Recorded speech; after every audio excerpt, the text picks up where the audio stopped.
चलो, आज के इस वीडियो में हम क्या करने वाले हैं, न्यूट्रिशन के बारे में पूरा है ना, न्यूट्रिशन कराऊंगा इस वीडियो में। रेस्पिरेशन की मैंने डाल रखी है, थोड़ा बहुत अलग भी करवा दूंगा, ठीक है। न्यूट्रिशन में हम प्लांट का न्यूट्रिशन और ह्यूमंस का न्यूट्रिशन, एनिमल्स का, दोनों का पढ़ेंगे। उससे पहले चैप्टर को शुरू करते हैं। चैप्टर का नाम है लाइफ प्रोसेसेस। और लाइफ प्रोसेसेस क्या होते हैं वो पढ़ने से पहले समझो कि लाइफ क्या होती है। हर वो चीज जिसमें लाइफ है उसे हम क्या कहते हैं, लिविंग थिंग्स। और हर वो चीज जिसमें लाइफ नहीं है, यार, non living things. Living things की अगर मैं बात करूँ तो दो ही चीजें होती हैं, प्लांट्स और एनिमल्स, है ना। ह्यूमंस नहीं, एनिमल्स।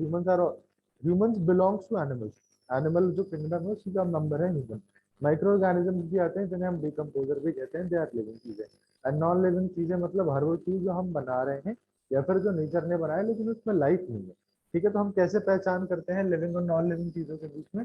लिविंग चीजें जो होती हैं वो मूव कर सकती हैं, उनके बॉडी मॉलिक्यूल्स मूव कर सकते हैं। बॉडी मॉलिक्यूल्स के मूव करने का मतलब क्या हुआ कि ग्रोथ। अगर कि कोई ग्रोथ भी कर रही है ना तो इसका मतलब वो मूव कर रही है। जैसे अगर मैं प्लांट्स की बात करूँ तो बोलोगे सर प्लांट्स मूव थोड़ी ना करती है, लेकिन वो ग्रो तो करती है ना बेटा, इसीलिए उस ग्रोथ को भी मूवमेंट ही कहा जाता है। नॉन लिविंग थिंग्स में कोई ग्रोथ नहीं होती, कोई मूवमेंट नहीं होती। लिविंग चीजों को न्यूट्रिशन की जरूरत पड़ती है। न्यूट्रिशन का मतलब कि कोई चीजें उन्हें खाने के लिए चाहिए और उनकी बॉडी उस चीज को यूटिलाइज कर सके, ठीक है। न्यूट्रिशन का मतलब ये नहीं सिर्फ खा लो। खा तो तुम पेपर भी सकते हो, लेकिन पेपर तुम्हारी बॉडी यूटिलाइज कर पाएगी क्या? नहीं कर पाएगी। इसका मतलब वो न्यूट्रिशन नहीं हो रहा। न्यूट्रिशन मतलब ऐसी चीज का खाना जो आपकी बॉडी यूटिलाइज कर सके, ठीक है। एक्सक्रीशन का मतलब क्या होता है? अगर आप कुछ खाते हो तो आपकी बॉडी सिर्फ खाएगी, तो उसमें ऐसा नहीं है कि हर वो चीज आपकी बॉडी एब्जॉर्ब कर रही है। कुछ ऐसी भी चीजें होती हैं जो हमारी बॉडी एब्जॉर्ब नहीं कर पाती, उन चीजों को हमारी बॉडी एक्सक्रीट कर देती है, that is the process of excretion, जो कि नॉन लिविंग चीजों में नहीं होता। ना ही न्यूट्रिशन होता है नॉन लिविंग चीजों में। ग्रोथ होती है लिविंग चीजों में, नॉन लिविंग चीजों में ग्रोथ नहीं होती। लिविंग चीजें रिस्पायर करती है। रिस्पायर का मतलब सिर्फ ब्रीदिंग नहीं होता। ब्रीदिंग का मतलब होता है ब्रीदिंग, आप अपने सांस लिया छोड़ दिया, दैट इज ब्रीदिंग। लेकिन रेस्पिरेशन का मतलब होता है आपने जो खाना खाया और जो ऑक्सीजन आपने लिया, इन दोनों की मदद से आपकी बॉडी एनर्जी बनाती है, दैट इज रेस्पिरेशन, जो कि सिर्फ लिविंग चीजों में होता है, नॉन लिविंग चीजों में नहीं होता। लिविंग चीजें रिप्रोड्यूस कर सकते हैं, नॉन लिविंग चीजें नहीं कर सकते। लिविंग चीजें सेंस कर सकते हैं, नॉन लिविंग चीजें सेंस नहीं कर सकते। यानी जितनी भी लिविंग चीजें हैं उन सब में ये सारी प्रॉपर्टी तो होगी। नॉन लिविंग चीजों में इनमें से कोई एक हो सकती है, लेकिन ये सारी नहीं होगी। ये सारी जिनमें है उन सब, उसको हम क्या कहते हैं? उसको हम लिविंग थिंग कहते हैं, ठीक है। चलो, लाइफ प्रोसेसेस क्या होते हैं? वो सारी एक्टिविटीज जो आपको जिंदा रहने में, सरवाइव करने में मदद करती हैं। मतलब अगर हम जिंदा हैं, सरवाइव कर पा रहे हैं, तो हमारी बॉडी के अंदर बहुत सारी एक्टिविटीज है जो कंटिन्यूसली होती रहती हैं। उन सारी एक्टिविटीज को ही लाइफ प्रोसेसेस कहा जाता है, जैसे कि न्यूट्रिशन, ट्रांसपोर्टेशन, रेस्पिरेशन, एक्सक्रीशन। ये चार हमें इस चैप्टर में पढ़ने। रिप्रोडक्शन का एक अलग चैप्टर होता है। सिंथेसाइज, ग्रोथ और रेगुलेशन का क्या मतलब है? सिंथेसाइजेशन का मतलब है कि अगर हमने रोटी खाई तो रोटी में कुछ फूड मॉलिक्यूल्स होते हैं, प्रोटीन्स होते हैं, कार्बोहाइड्रेट्स होते हैं, फैट्स होते हैं। हमारी बॉडी उन चीजों को सिंथेसाइज करती है। फिर हमारे सेल्स रिपेयर होते हैं, सेल्स ग्रो करते हैं, हमारी भी ग्रोथ होती है। और रेगुलेशन का मतलब है कि हमारी बॉडी एटमोस्फेयर के साथ के अकॉर्डिंग रेगुलेट भी करती है। मतलब अगर हम ठंडी जगह पे भी रह सकते हैं, गर्म जगह पे भी रह सकते हैं, ये सारी चीजें भी हमारी बॉडी करती है। This is also type of life process, ठीक है। लाइफ प्रोसेस से समझ में आ गया। न्यूट्रिशन क्या होता है? देखो, न्यूट्रिशन का मतलब होता है, nutrition is the process of taking food and its utilization by the body. सिर्फ फूड का लेना इज नॉट न्यूट्रिशन। फूड का लेने के बाद हमारी बॉडी अगर उसको यूटिलाइज भी कर पा रही है तो हम बोलेंगे कि प्रॉपर न्यूट्रिशन हो रहा है, ठीक है। सिर्फ खाना ही न्यूट्रिशन नहीं होता। फूड इनटेक करना, फिर हमारी बॉडी का उसको यूटिलाइज करना, और फिर वो फूड की मदद से हमारी ग्रोथ होना, दैट इज न्यूट्रिशन, ठीक है। दो टाइप्स के होते हैं न्यूट्रिशन, ऑटोट्रॉफिक न्यूट्रिशन और हेटरोट्रॉफिक न्यूट्रिशन। ऑटोट्रॉफिक न्यूट्रिशन का होता है वैसे ऑर्गेनिजम्स जो अपना फूड खुद बना लेते हैं with the help of sunlight, CO2, water and inorganic substances, ठीक है। वैसे ऑर्गेनिजम्स जो अपना फूड खुद बना लेते हैं उन ऑर्गेनिजम्स को क्या कहा जाता है? ऑटोट्रॉफ्स कहा जाता है। और उस टाइप के न्यूट्रिशन को क्या कहा जाता है? ऑटोट्रॉफिक न्यूट्रिशन कहा जाता है, ठीक है। ठीक है, ऑटोट्रॉफिक न्यूट्रिशन समझ में आ गया। ऑटोट्रॉफिक के बाद जो हमारा दूसरा है, दैट इज हेटरोट्रॉफिक न्यूट्रिशन, जहां पे ऑर्गेनिज्म अपना फूड खुद नहीं बना पाते, अपने फूड के लिए किसी और पे डिपेंड करते हैं, जो कि जनरली ग्रीन प्लांट्स होते हैं, ठीक है। मतलब अगर मैं किचन में अपना फूड बना रहा हूँ तो मैं फूड बना नहीं रहा, मैं फूड पका रहा हूँ। फूड बना कहाँ पे है? फूड तो फार्मर्स ने प्रोड्यूस करा है, प्लांट्स ने प्रोड्यूस करा है। प्लांट्स का काम होता है फूड बनाने का, हम उस फूड को घर पे लाके पकाते हैं, हम फूड बनाते नहीं है, फूड बनाते हैं प्लांट्स, इसीलिए उन्हें प्रोड्यूसर भी कहा जाता है। आते हैं ऑटोट्रॉफिक फोटोसिंथेसिस, ठीक है। हेटरोट्रॉफिक न्यूट्रिशन जो है वो तीन टाइप के होते हैं, सेप्रोफाइटिक, पैरासाइटिक और होलोट्रोफिक, ठीक है। सेप्रोफाइटिक न्यूट्रिशन क्या होता है, एक ऐसा न्यूट्रिशन जहां पे ऑर्गेनिज्म फूड को इनटेक नहीं करते, वो फूड को बाहर ही ब्रेक डाउन करते हैं और फिर फूड को एब्जॉर्ब करते हैं, ठीक है। इनटेक वाली कोई चीज नहीं है, उनके पास कोई मुंह नहीं है कि वो फूड को इनटेक करेंगे, वो फूड को बाहर ही ब्रेक डाउन करते हैं फिर एब्जॉर्ब कर लेते हैं। अगर हम हमारी बात करें तो हम क्या करते हैं, हम फूड को खाते हैं, डाइजेस्ट करते हैं, फिर जो डाइजेस्टेड फूड है, मतलब डाइजेस्ट का मतलब क्या होता है, ब्रेक डाउन करना। आपने रोटी खाई, उसके बहुत छोटे छोटे छोटे छोटे टुकड़े कर दिए, डाइजेस्टेड फूड फिर आपके ब्लड ने एब्जॉर्ब कर लिया। लेकिन कुछ ऐसे ऑर्गेनिजम्स होते हैं जो बॉडी के बाहर डाइजेशन कर देते हैं, बॉडी के बाहर ही फूड को ब्रेक डाउन कर दिया, फिर जो डाइजेस्टेड फूड है उसको एब्जॉर्ब कर लिया। इस टाइप के न्यूट्रिशन को सेप्रोफाइटिक न्यूट्रिशन कहते हैं, जिसके एग्जांपल है मशरूम, ईस्ट, ये सब कुछ, ठीक है। चलो, पैरासाइटिक न्यूट्रिशन क्या होता है, एक ऐसा न्यूट्रिशन जिसमें कि ऑर्गेनिज्म फूड के लिए किसी होस्ट पे डिपेंड करता है, किसी होस्ट पे अटैक करेगा और उसकी बॉडी से फूड को सक करता रहता है। पैरासाइट्स कौन होते हैं, पैरासाइट मूवी देखिए, ऑस्कर मिला था पिछले साल उसको। पैरासाइट मूवी इसी कंसेप्ट में बनी थी, एक फैमिली होती है जो एक रिच फैमिली के घर पे एक नौकरी करने के लिए जाती है, धीरे धीरे धीरे, हाँ, धीरे धीरे धीरे धीरे वो सारी फैमिली के मेंबर्स एक एक काम पकड़ लेते हैं और उसके घर पे काम करने लग जाते हैं, ठीक है। तो वो क्या कर रहे थे, वो एक पैरासाइट थे जो उस घर पे, उस घर मतलब उस पोस्ट को धीरे धीरे धीरे धीरे सक कर रहे थे। हमारे घर पे जो गेस्ट आते हैं वो क्या करते हैं, वो हमारे घर का खाना खाते हैं, यानी हम उनके लिए होस्ट हुए और वो हमारे लिए गेस्ट भी हुए, और उनको ही पैरासाइट भी कहा जाता है, ठीक है। गेस्ट तो हमारी मर्जी से खा रहे, इसलिए हम उनको इज्जत दे रहे हैं, गेस्ट है। लेकिन अगर कोई बिना मर्जी के हमारा फूड सक कर रहा है, दैट इज अ पैरासाइट। जैसे बालों में जो जुएं होती हैं, ठीक है, प्लांट्स में टिक करके कीड़ा सा होता है वो, ठीक है। और भी हमारे बॉडी के अंदर बहुत सारे वॉर्म्स हैं, ठीक है, जो हमारे बॉडी के अंदर है और हमारे बॉडी से फूड को सक कर रहे हैं, दैट आर कॉल्ड पैरासाइट, ठीक है। मॉस्किटो भी हो सकता है। कुछ examples, tape warm, round warm, lease. Tape warm, round warm हमारे बॉडी के अंदर ही होते हैं। फिलेरियल वॉर्म एक और वॉर्म होता है जो अगर हमारे बॉडी के अंदर चला जाता है तो जिस पार्ट में जाता है उस पार्ट से एक बीमारी हो जाती है, जिसको हम क्या कहते हैं, एलिफेंटियासिस, ठीक है। वो जो पार्ट है ना वो बिल्कुल हाथी के जैसा हो जाता है, हाथी के हाथ पैर के जैसा, ठीक है। तो ये कुछ वॉर्म्स भी हैं जो हमारे बॉडी के अंदर रहते हैं और हमारे फूड को सक करते रहते हैं। थर्ड इज होलोजोइक न्यूट्रिशन, जो कि हम करते हैं, this is the complex type of nutrition जिसमें कि डाइजेशन होता है। इससे पहले वाले दोनों में डाइजेशन नहीं हो रहा था, इसमें डाइजेशन होगा।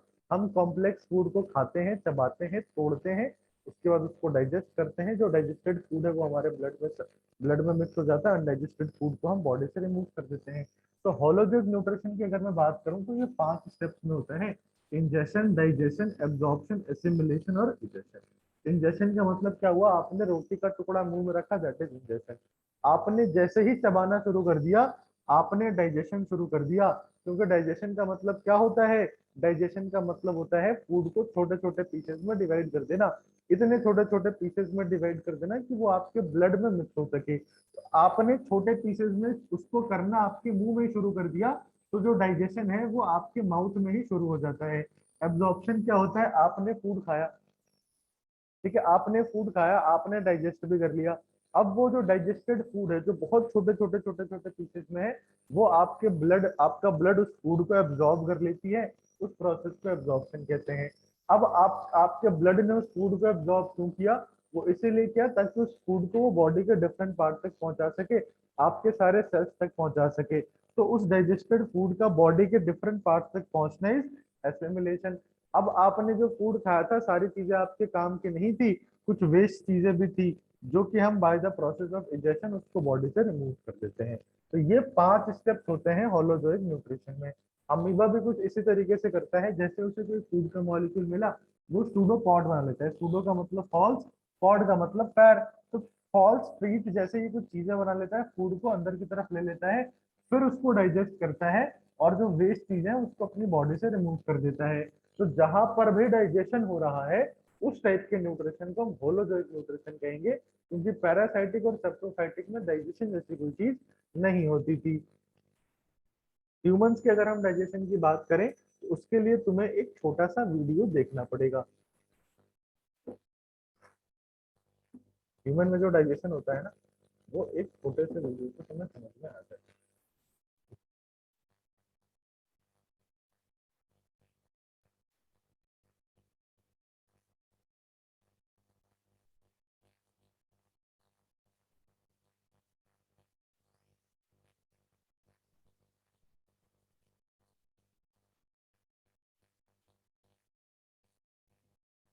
ये चलेगा ही नहीं। क्या? नहीं नहीं नहीं, इजेशन में सिर्फ डाइजेस्टेड फूड रिमूव किया जा रहा है, और एक्सक्रीशन में सिर्फ फूड रिमूव नहीं किया जाता। जो वेस्ट गैसेज है हमारी बॉडी में, जो वेस्ट लिक्विड है, वो सारी चीजें एक्सक्रीशन में होती है। ठीक है, चलो। डाइजेशन किस तरीके से होता है ह्यूमंस की बॉडी में, वो हम समझेंगे। ये फूड का मॉलिक्यूल है, और ये जिस जिस रास्ते से जाएगा उस रास्ते को एलिमेंट्री कैनाल कहा जाता है। कैनाल का मतलब रास्ता। तो फूड जिस रास्ते से डाइजेस्ट होता है, जो उसका डाइजेस्टिव ट्रैक है, उस डाइजेस्टिव ट्रैक को एलिमेंट्री कैनाल भी कहा जाता है। ठीक है। कौन कौन से ऑर्गन्स टेक पार्ट करते हैं डाइजेशन में, देख लो। सबसे पहले आता है हमारा मुंह। हमारे मुंह में सिर्फ मुंह नहीं है जी, मुंह में दांत भी है, टंग भी है, सलाइवरी ग्लैंड्स भी हैं। तो वो सारी चीजें मिलकर बनाती हैं बक्कल कैविटी। तो डाइजेशन कहाँ से शुरू होता है? बक्कल कैविटी से शुरू होता है। उसके बाद फूड हमारे फूड पाइप में गया। उस फूड पाइप का दूसरा नाम होता है बेटा ईसोफेगस। ईसोफेगस। उसके बाद वो फूड पहुंचता है हमारे स्टमक में। तो stomach is the next part of alimentary canal, जो कुछ जे शेप्ड का, जे की शेप का होता है। उसके बाद वो फूड जाता है हमारे स्मॉल इंटेस्टाइन में। स्मॉल इंटेस्टाइन में फूड पूरी तरीके से डाइजेस्ट हो जाता है। शुरुआत कहाँ हुई थी डाइजेशन का? हमारे मुंह में, बकल कैविटी में। और खत्म कहाँ हो गई बेटा? स्मॉल इंटेस्टाइन में। स्मॉल इंटेस्टाइन में फूड डाइजेस्ट हो गया, हमारे ब्लड में मिक्स हो गया। अब जो वेस्ट फूड है वो एंटर कर जाता है लार्ज इंटेस्टाइन में, जिसके बाद रेक्टम और एनस के थ्रू हम उस अनडाइजेस्टेड फूड को बॉडी से रिमूव कर देते हैं। ठीक है। तो ये तो बात हो गई सारे ऑर्गन्स की जो कि डाइजेशन में टेक पार्ट करते हैं। कुछ ग्लैंड्स भी होते हैं जो कि डाइजेशन में टेक पार्ट करते हैं। ग्लैंड क्या होते हैं? ग्लैंड वो चीजें होती हैं जो डाइजेस्टिव एंजाइम्स बनाती हैं। एंजाइम्स क्या होते हैं? जो हमारे डाइजेशन को आसान कर देते हैं। ठीक है। एंजाइम्स मतलब वो चीजें जो रिएक्शन को फास्ट कर दे, डाइजेशन को फास्ट कर दे, उन केमिकल्स को एंजाइम्स कहा जाता है। और उनको रिलीज कौन करते हैं? कुछ ग्लैंड्स करते हैं। तो कौन कौन से ग्लैंड्स होते हैं हमारे डाइजेशन में, एक बार वो भी देख लो। जो हमारा पहला ग्लैंड ग्लैंड इन्वॉल्व होता है डाइजेशन में, दैट इज सलाइवरी ग्लैंड, जहां से सलाइवा रिलीज होता है, जो जिसको कि हम लार भी कहते हैं। ठीक है। जो हमारा दूसरा ग्लैंड है जो डाइजेशन में मदद करता है, दैट इज लिवर। और जो तीसरा ग्लैंड है दैट इज पैनक्रियाज। ये तीन ग्लैंड हैं जो डाइजेशन में मदद करते हैं। तीनों कुछ ना कुछ डाइजेस्टिव एंजाइम्स रिलीज करते हैं, जो हमारे डाइजेशन के प्रोसेस को आसान और फास्ट बना देते हैं। ठीक है। अब एक एक करके हम इनके बारे में भी पढ़ेंगे कि कौन से पार्ट में क्या चीजें होती हैं। बोलो।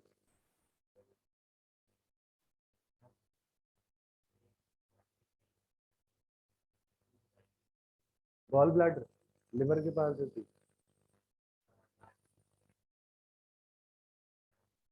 ये वाली चीज। पता नहीं।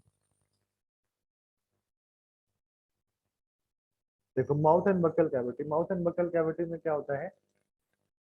माउथ में क्या क्या चीजें आती हैं बेटा? माउथ में आती हैं तीन चीजें, टंग, टीथ और सलाइवरी ग्लैंड। तो तुम्हें इन तीनों का फंक्शन पता होना चाहिए। टंग का काम होता है फूड को सलाइवा के साथ मिक्स करना, और टेस्ट बर्ड्स होते हैं जिससे कि हम फूड का टेस्ट भी ले पाते हैं। टीथ का काम होता है चीविंग, जिससे कि हम फूड को छोटे छोटे पीसेस में तोड़ सके। और सलाइवा का काम क्या होता है? सलाइवा, उस जो भी फूड हम कंज्यूम कर रहे हैं, अगर वो प्लांट का प्रोडक्ट है तो उसमें स्टार्च होगा। जिस तरीके से हमारी बॉडी को कार्बोहाइड्रेट चाहिए होते हैं, प्लांट्स को स्टार्च चाहिए होते हैं। अगर आप कोई फूड खा रहे हो जो कि प्लांट का प्रोडक्ट है, तो उसमें स्टार्च होगा ही होगा। सलाइवा क्या करता है? उस स्टार्च को कन्वर्ट कर देता है शुगर में। सलाइवा क्या करता है? उस स्टार्च को कन्वर्ट कर देता है शुगर में, क्योंकि हमारी बॉडी स्टार्च को एब्जॉर्ब नहीं कर सकती, हमारी बॉडी शुगर को एब्जॉर्ब कर सकती है। Sugar is the fuel of human body, ये भी याद रखना हमेशा। ठीक है। तो बक्कल कैविटी के जो तीनों पार्ट थे वो हमें समझ में आ गए। ठीक है। टंग का काम होता है सलाइवा और फूड को मिक्स करवाना। टेस्ट बर्ड्स होते हैं, टेस्ट सेंस करने में हेल्प करता है। और टीथ का काम होता है चीविंग, और सलाइवा का काम होता है स्टार्च प्रेजेंट इन फूड को शुगर में कन्वर्ट कर देना। ठीक है।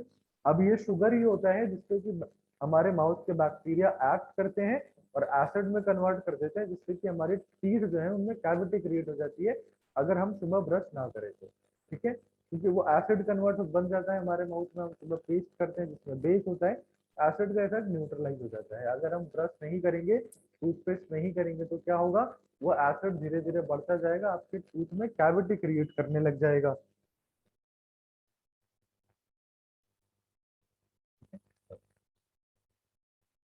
फूड के बकल कैविटी के बाद वो फूड कहाँ पहुंचता है, बकल कैविटी के बाद वो फूड पहुंचता है हमारे फूड पाइप में, जिसको कि ईसोफेगस भी कहा जाता है। अब ये जो चीज तुम्हें दिखाई दे रही है इसको हम एपिग्लॉटिस कहते हैं। एपिग्लॉटिस क्या करता है, फूड को विंड पाइप में जाने से रोकता है। ये हमारी विंड पाइप है। विंड पाइप कहाँ जाती है, हमारे लंग्स के पास जाती है। तो जैसे ही कोई फूड या पानी हमारे लंग्स में एंटर करेगा, हमारा लंग्स जो है बहुत तेजी से रिस्पॉन्ड कर देता है, खांसने लग जाते हैं। कभी लेट के पानी पियोगे तो क्या होता है, सरक जाता है ना, खांसी आने लग जाती है। आपका लंग्स रिस्पॉन्ड कर रहा है क्योंकि आपके लंग में पानी चला गया। लेकिन अगर आप बैठ के खा रहे हो कोई चीज, तो ये जो फूड का मॉलिक्यूल है वो कुछ इस तरीके से नीचे आएगा, ये एपिग्लॉटिस इस विंड पाइप के रास्ते को बंद कर देगा, और ये फूड कभी भी विंड पाइप में नहीं आ सकता, क्योंकि जैसे ही फूड विंड पाइप में पहुंचेगा समस्याएं शुरू हो जाएंगी। ठीक है, तो देखना एपिग्लॉटिस किस तरीके से काम करता है। ये देखो, जैसे ही फूड नीचे की तरफ आया क्या हुआ, एपिग्लॉटिस ने विंड पाइप का रास्ता बंद कर दिया।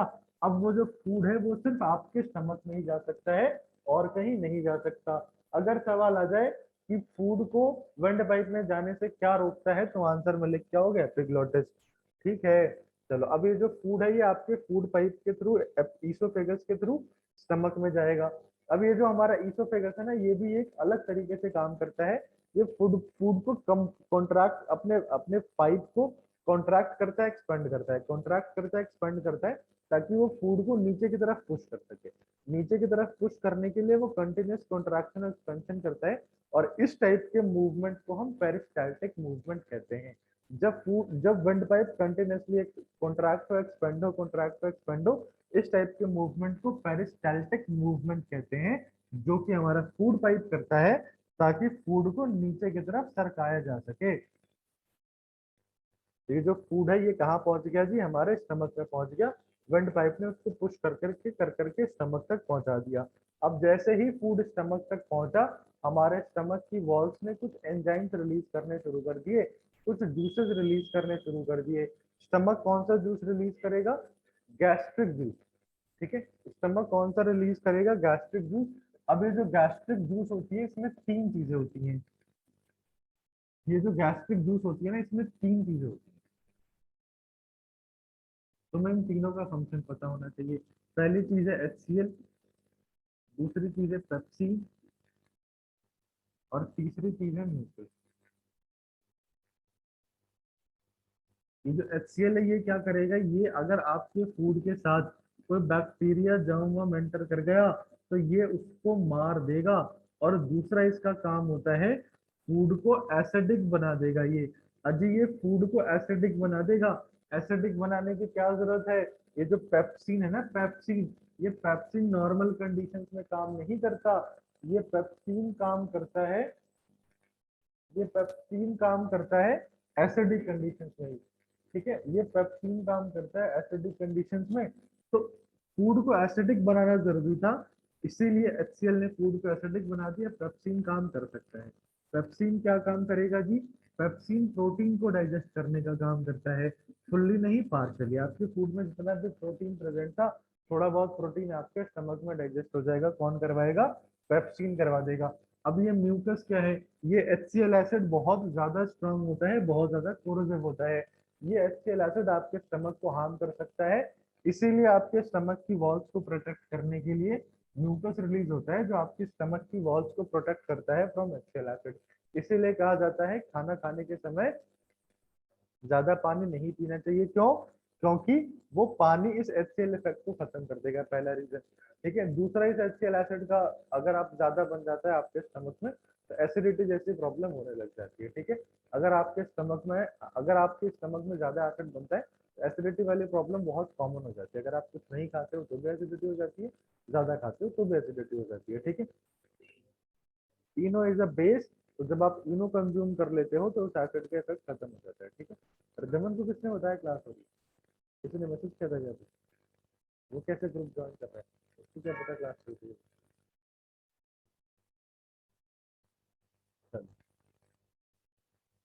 ठीक है, म्यूकस समझ में आ गया, तीनों के फंक्शन समझ में आ गए, स्टमक में क्या क्या हो रहा है वो समझ में आ गया। अब ये जो हमारा फूड है ये पार्शली डाइजेस्ट हुआ है, थोड़ा सा हमारे माउथ में हो गया था, थोड़ा सा अब हमारे स्टमक में हो गया। उसके बाद ये जो फूड है, ये जो डाइजेस्टेड फूड है, ये कहाँ पहुंचेगा जी? ये पहुंचेगा हमारे स्मॉल इंटेस्टाइन में। लेकिन क्या सिर्फ फूड पहुंचेगा स्मॉल इंटेस्टाइन में? नहीं नहीं नहीं नहीं नहीं, फूड के साथ और भी कुछ चीजें हैं जो हमारे स्मॉल इंटेस्टाइन में पहुंचेगी। क्या क्या है वो चीजें? वो है लिवर और पैनक्रियाज के सिक्रीशंस। लिवर क्या रिलीज करता है ये देखो। अब इस यहाँ पर तुम्हें ध्यान से समझना पड़ेगा, ये एक ट्यूब है और इधर हमारा गॉल ब्लैडर। लिवर बनाता है बाइल जूस और उसको स्टोर करता है गॉल ब्लैडर में।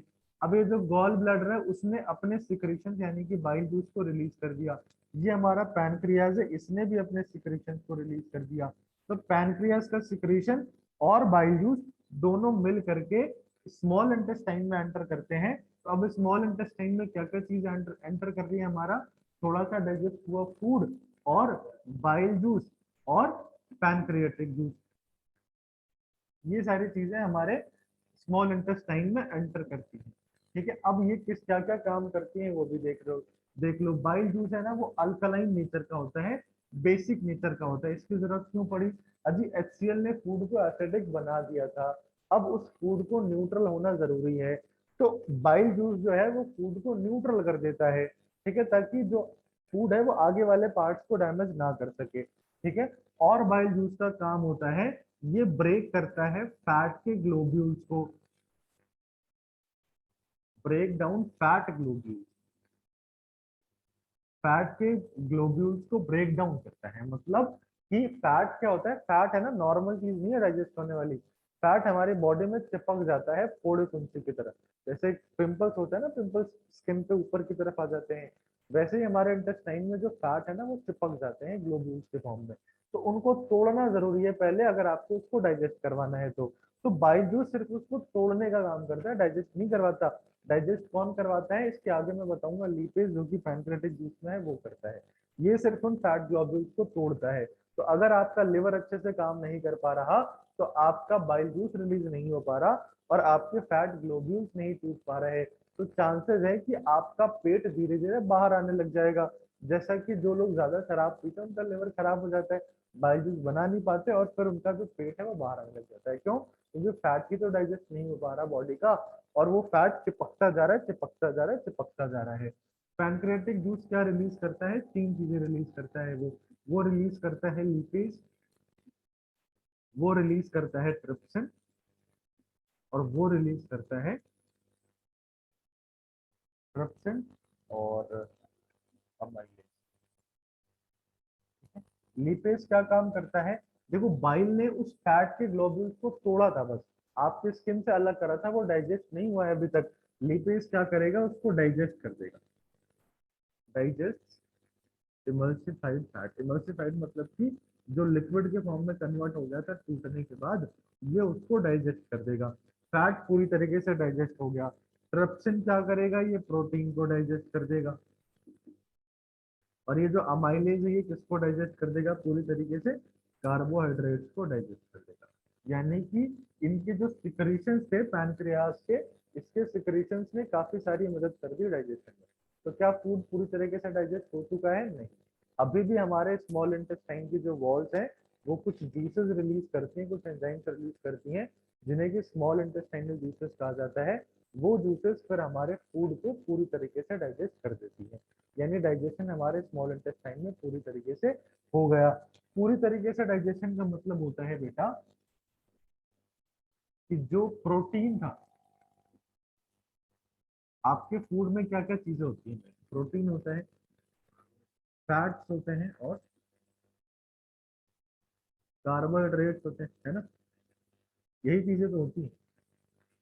तो जो प्रोटीन है वो किस में कन्वर्ट हो जाता है डाइजेस्ट होने के बाद? अमीनो एसिड्स में, और ये अमीनो एसिड फिर हमारा ब्लड एब्जॉर्ब कर लेता है।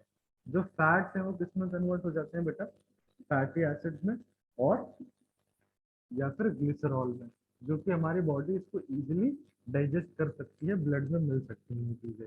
और ये जो कार्बोहाइड्रेट से किसमें कन्वर्ट हो जाते हैं, ग्लूकोज में कन्वर्ट हो जाते हैं डाइजेशन करने की जरूरत, फिर ये चीजें जो है वो हमारे ब्लड में मिक्स हो जाती हैं, ठीक है। और जो पेशेंट्स होते हैं उनकी बॉडी के ऑर्गन्स वैसे ही काम नहीं कर रहे, वो बीमार है, अच्छे से काम नहीं कर रहे, तो उन्हें डाइजेशन नहीं करवाया जाता, डायरेक्ट ही ग्लूकोज दे दिया जाता है ताकि उसकी बॉडी को डाइजेशन ना करना पड़े, ठीक है। लेकिन जब आप नॉर्मल खाना खाते हो तो उसमें जो ये तीनों चीजें प्रेजेंट होती हैं वो डाइजेस्ट होती हैं, और ये प्रोडक्ट्स हमें बनाती हैं डाइजेशन के बाद। और हमारा जो ब्लड है ना वो इनको नहीं सक करता, इनको नहीं एब्जॉर्ब करता, डाइजेस्ट होने के बाद ये जो इनके छोटे छोटे फॉर्म्स है ना इनको एब्जॉर्ब करता है वो, समझ गए। तो डाइजेशन हमारा स्मॉल इंटेस्टाइन में खत्म हो गया बेटा। पैनक्रियास के सिक्रीशंस और बाइल लीवर के सिक्रीशंस, इनने हमारे डाइजेशन को तो खत्म कर दिया, तो हमारा फूड पूरी तरीके से डाइजेस्ट हो गया, ठीक है। लेकिन जो अनडाइजेस्टेड फूड था, जो अनडाइजेस्टेड फूड था वो अभी भी हमारे इंटेस्टाइन में, स्मॉल इंटेस्टाइन में है, ठीक है। तो यहाँ पर डाइजेशन का प्रोसेस जो है वो पूरी तरीके से खत्म हो गया। डाइजेशन के बाद क्या होता है, एब्जॉर्प्शन, यानी जो फूड डाइजेस्ट हो चुका है उसको भी तो ब्लड में मिलना है ना जी। कैसे मिलेगा, देखो, सारा जो डाइजेस्टेड फूड है वो तुम्हारे स्मॉल इंटेस्टाइन में है, सारा डाइजेस्टेड फूड तुम्हारे स्मॉल इंटेस्टाइन में प्रेजेंट है। अब वो ब्लड में एब्जॉर्ब हो सकता है, तो उस डाइजेस्टेड फूड को ब्लड में एब्जॉर्ब करवाने के लिए हमारे स्मॉल इंटेस्टाइन की वॉल्स पे ऐसे फिंगर लाइक प्रोजेक्शंस होते हैं जिन्हें की विलीज कहा जाता है। ये विलीज बहुत सारा सरफेस एरिया दे देती है ताकि जो एब्जॉर्प्शन है वो बहुत जल्दी जल्दी हो सके। अब ये जो तुम्हें बूंदे बूंदे से चीजें दिख रही है, दीज आर डाइजेस्टेड फूड, और ये इन विलीज की मदद से हमारे ब्लड में मिक्स हो जाएंगी, हमारा ब्लड डाइजेस्टेड फूड को एब्जॉर्ब कर लेगा, this is absorption. These are blood capillaries जिसके थ्रू डाइजेस्टेड फूड ब्लड में एंटर करेगा और ब्लड उस डाइजेस्टेड फूड को ले जा करके बॉडी के डिफरेंट डिफरेंट पार्ट्स तक पहुंचाएगा ताकि सेल्स को वो फूड मिल सके, सेल्स खुद को रिपेयर कर सके, उनकी ग्रोथ हो सके। इसीलिए फूड जरूरी होती है ग्रोथ में, ठीक है। अभी कौन सा प्रोसेस हो रहा है, अभी एसिमिलेशन हो रहा है। एब्जॉर्प्शन का मतलब सिर्फ डाइजेस्टेड फूड का ब्लड में मिक्स हो जाना, उस फूड का पूरी बॉडी में घूमना इज एसिमिलेशन। एसिमिलेशन के बाद का हमारा प्रोसेस था इजेशन का, मतलब आपका डाइजेस्टेड फूड तो ब्लड में मिक्स हो गया, लेकिन जो अनडाइजेस्टेड फूड था वो कहाँ चला जाएगा, वो हमारे लार्ज इंटेस्टाइन में चला जाएगा। लार्ज इंटेस्टाइन में को हम को कोलोन भी कहते हैं। ये जो हमारा अनडाइजेस्टेड फूड है वो स्मॉल इंटेस्टाइन के बाद हमारे लार्ज इंटेस्टाइन में आ गया। लार्ज इंटेस्टाइन इस अनडाइजेस्टेड फूड में से, इसमें से भी अगर कोई इंपॉर्टेंट चीज है, कुछ वाटर या ग्लूकोज है, सॉल्ट है, तो इसको एब्जॉर्ब कर लेगा, और पूरी तरीके से जो अनडाइजेस्टेड फूड है वो लार्ज इंटेस्टाइन के बाद, रेक्टम के बाद, एनस के बाद फिर वो हमारी बॉडी से रिमूव हो जाएगा। वो जो तुम एनल स्फिंक्टर कह रहे थे ना, ये वो एनस ही है जिसकी बात की जा रही थी, ठीक है। रेक्टम के, तुम्हें बता रहा हूँ ईश्वर का, किसने पूछा था, तुमने पूछा था कल टेस्ट में, परसों, एनल स्फिंक्टर क्या होता है ना, तो वो एनस से ही बना है वो वर्ड, ठीक है। यही वो पार्ट है जो कि आखिरी पार्ट होता है डाइजेशन का, जहां से हम अनडाइजेस्टेड फूड को रिमूव करते हैं, ठीक है। This is all about digestion in human being, ठीक है, डाइजेशन इन एनिमल्स। तो क्या सिर्फ डाइजेशन ही था, नहीं, न्यूट्रिशन में एक और पार्ट है, दैट इज, जिसको हम क्या कहते हैं, न्यूट्रिशन इन ह्यूमन हो गया, न्यूट्रिशन इन प्लांट। प्लांट किस तरीके से फूड बनाते हैं भाई, प्लांट सनलाइट की मदद से और CO2 की मदद से, CO2 और वाटर की मदद से, सनलाइट और क्लोरोफिल की प्रेजेंस में अपना फूड बनाते हैं। जैसे अगर मैं तुम्हें कहूँ रोटी बनाऊं, तो मैं रोटी के लिए क्या क्या चाहिए, आटा चाहिए और पानी चाहिए, है ना, और प्रेजेंस किसकी चाहिए, हीट की चाहिए। तो प्लांट्स भी अपना फूड कैसे बनाते हैं, CO2 और वाटर की मदद से, in the presence of sunlight and chlorophyll. Photosynthesis के इक्वेशन की अगर मैं बात करूं तो CO2 उनको मिल जाता है हवा से, H2O उनको मिल जाता है पानी से, सनलाइट और क्लोरोफिल की प्रेजेंस चाहिए होती है, और फिर वो बनाते हैं बेटा ग्लूकोज, जैसे ग्लूकोज, और कुछ थोड़ा सा वाटर एक्सक्रीट करते हैं जो कि एटमोस्फेयर में चला जाता है by the process of respiration, समझे। तो ये फोटोसिंथेसिस की इक्वेशन है, इसको याद रखना। CO2 और H2O वो लेते हैं, CO2 लेते हैं हवा से, स्टोमेटा के थ्रू, और H2O लेते हैं वो सॉइल से, रूट्स के थ्रू। सनलाइट की प्रेजेंस चाहिए होती है, क्लोरोफिल उनके खुद के पास होता है। तो रॉ मटेरियल अगर पूछा जाए तो बोलोगे CO2 और H2O, और नेसेसरी कंडीशंस पूछे जाए तो बोल देना presence of sunlight and chlorophyll. Products पूछे जाए तो बोल देना ग्लूकोज एंड वाटर, ठीक है। तो इस तरीके से जो प्लांट्स है वो फोटोसिंथेसिस करते हैं। यहाँ पर भी तुम्हें समझ में आ जाएगा, ये हमारा प्लांट है, सन ने उसको एनर्जी दे दी, वाटर उसने सॉइल से ले ली, CO2 उसने हवा से ले लिया, क्लोरोफिल उसके खुद के पास होता है, वो क्या क्या बनाएगा, एक तो O2 बनाएगा और वो क्या बनाएगा, ग्लूकोज बनाएगा। ठीक है। ये जो CO2 गैस है वो कहाँ से लेता है, वो लेता है स्टोमेटा के थ्रू। जो लीव्स होती है ना, लीव्स के नीचे वाले हिस्से में स्टोमेटा होते हैं। Stomata are the tiny pores जहां से गैसेस एक्सचेंज होते हैं, CO2 अंदर जाता है, ऑक्सीजन बाहर आता है। ये दो स्टेज में होता है, ओपन स्टोमेटा और close stomata. Open stomata close stomata में क्या फर्क है, रूट जब पानी को सक करता है ना बाय रूट प्रेशर, तो प्रेशर थोड़ा ज्यादा होता है, ज्यादा पानी को सक कर लेते हैं, और फिर पानी ऊपर ऊपर ऊपर ऊपर ऊपर ऊपर की तरफ जाता रहता है। फिर वो फाइनली कहाँ पहुंच जाता है, टमाटर के पास पहुंच जाता है। तो ये जो साइड में तुम्हें ग्रीन कलर की चीजें दिख रही है ना, ये जो साइड में तुम्हें ग्रीन कलर की चीज दिख रही है, इसको हम गार्ड सेल्स कहते हैं। इनमें पानी भर जाता है। जब इनमें पानी भर जाएगा तो वो मोटे मोटे हो जाएंगे, और ये गार्ड सेल्स उस रास्ते को बंद कर देंगे, टमाटर क्लोज हो जाएगा। फिर उस गार्ड सेल्स में से जो पानी था वो धीरे धीरे एवापोरेट हो जाएगा, ऊपर चला जाएगा, वापस से पिचक जाएंगे और हमारा टमाटर वापस से खुल जाएगा। ठीक है। तो ये जो गार्ड सेल्स है ना, इनका ओपनिंग और क्लोजिंग डिपेंड करता है अवेलेबिलिटी ऑफ वाटर पे। अगर वो ज्यादा पानी सक कर लेते हैं, जो कि वो करते ही हैं, तो फिर उनका टमाटर थोड़ी देर बाद बंद हो जाएगा। फिर वो जो पानी था उसको वो ट्रांसपिरेट कर देंगे। ट्रांसपिरेशन क्या होता है, transpiration is the removal of excess water through plant by the process of through the plant. ठीक है। जो भी एक्स्ट्रा पानी वो सक करते हैं, वो एक्सेस वाटर वो स्टोमेटा के थ्रू वापस एटमोस्फेयर में भेज देते हैं, दैट इज ट्रांसपिरेशन। और गार्ड सेल्स की ओपनिंग और क्लोजिंग भी उस वाटर की प्रेजेंस पे ही डिपेंड करता है। This is all about nutrition. ठीक है। ठीक है। ड्रोन ठीक है। ग्रेसी तुम्हें तो आती ही थी चीजें सारी। बोलो। ट्रांसलोकेशन होता है, मैं यहाँ पर खड़ा हूँ, मैं यहाँ पर आ गया, मैंने क्या कर लिया, खुद को अपनी लोकेशन को चेंज कर ली, दैट इज ट्रांसलोकेशन। ठीक है। टेलीपोर्ट होता है बेटा, टेलीपोर्ट भी वही होता है, लेकिन थ्रू एन इलेक्ट्रॉनिक मीन। आपने खुद को, एक